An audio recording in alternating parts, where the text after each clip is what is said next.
손자는 말한다. 무릇 용병의 원칙에는 적국을 온전히 하는 것이 상책이고 그 적국을 깨부수는 것이 차선책이다.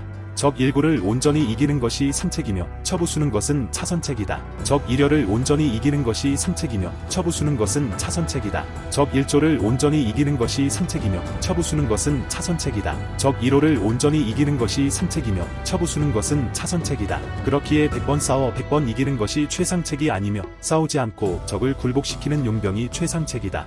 그러므로 최상책은 적의 모략 자체를 깨는 것이고 차선책은 적의 외교 관계를 공격하는 것이고 그 다음은 적의 병사를 공격하는 것이고 최하책은 성을 공격하는 것이다.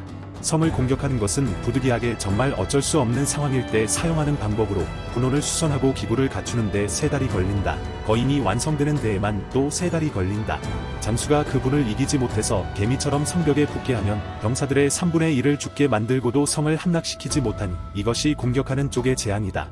그렇기에 용병을 잘하는 자는 적병을 굴복시키지만 전쟁은 하지 않으며 적의 성을 함락시키지만 공격은 하지 않으며 적의 나라를 무너뜨리지만 오래 끌지 않아 필히 전쟁에서 완전히 승리한다. 병사를 온전하게 하여 승리하니 이것이 책모로서 성을 공격하는 방법이다.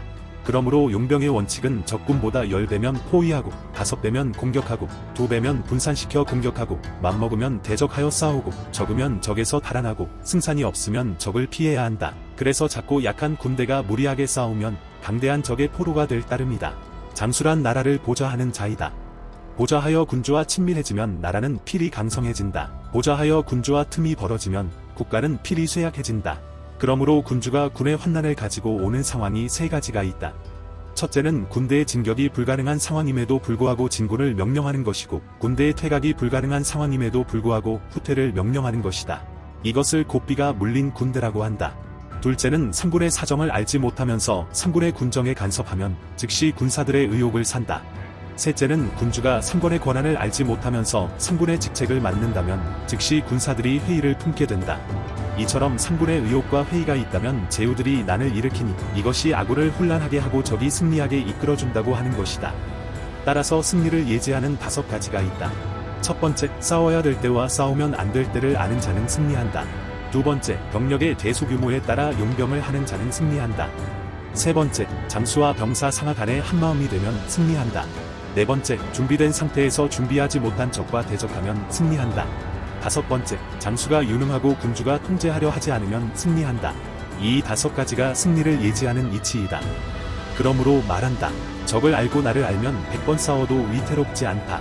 적을 알지 못하고 나를 알면 한 번은 이기고 한 번은 지게 될 것이며 적을 알지 못하고 나도 알지 못하면 매번 싸울 때마다 필히 위태로워질 것이다. 여기서부터는 지극히 필자의 주관적인 해석이다.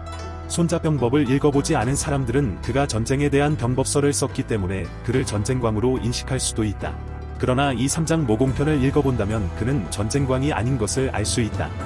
그렇기에 그는 싸우지 않고 적을 온전히 이기는 것이 최상책이라고 하였다. 어찌 보면 사방이 적이었던 춘추전국 시대에는 어느 나라와 싸우게 된다면 그 주위에 있던 다른 나라들이 군대가 빈 것을 확인하고 빈집털이를 하러 올 수 있기 때문에 당연한 것이기도 하다. 하지만 춘추전국 시대를 통일했던 진나라처럼 군사력과 경제력을 압도적으로 키우고 준비를 착실히 한다면 이 선택을 하지 않고 깨부수는 선택을 할 수 있다. 물론 다른 나라들이 알아서 굴복한다면 그것은 더할 나위 없이 좋을 것이다. 그러나 그렇게 쉽게 포기할 나라들은 그리 많지 않을 것이라 필자는 생각한다. 아무튼 손자는 최상책은 적의 모략 자체를 깨는 것, 차선책은 적의 외교관계 공격, 그 다음은 적의 병사 공격, 최하책은 공성이라 하였다. 그러면서 공성은 기구 무장에만 3달, 거인 완성에만 3달이 걸린다고 하였다. 여기서 기구 중 하나인 분호는 공성용 전차라 생각하면 된다. 그리고 거인은 바로 토산, 즉 흙으로 쌓은 산이라 생각하면 된다. 고지대를 선점하려고 쓰는 책략이다. 이렇게 시간이 오래 걸리는데 속전속결을 좋아하는 손자 입장에서는 당연히 실증이 날 것이다.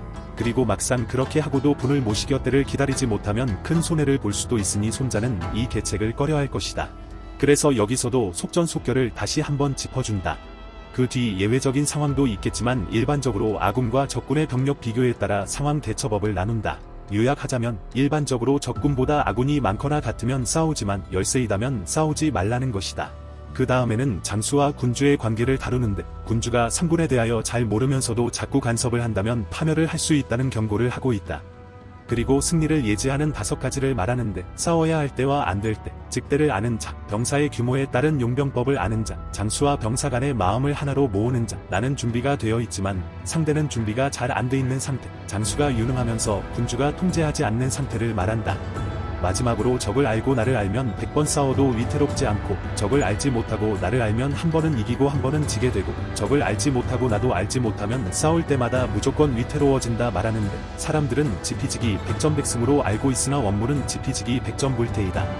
그가 왜 이런 말을 했는지 추측해보자면, 아마 뒤에 나올 사장에서 적이 승리하지 못하게 하는 것은 자신에게 달려있으나 내가 승리할 수 있는 것은 상대에게 달려있다라고 말하는데, 즉 손자는 승리를 상대가 허점을 보여야 얻을 수 있는 것으로 생각했기 때문에 상대가 허점을 보이지 않고 완벽한 태세를 갖추면 승리를 얻을 수 없다고 생각했을 것이다. 그러나 자신을 알고 상대를 안다면 패배를 할 일은 없을 것이기 때문에 지피지기 100점 불태라고 하지 않았을까 하고 추측한다. 지금까지 시청해주셔서 감사합니다.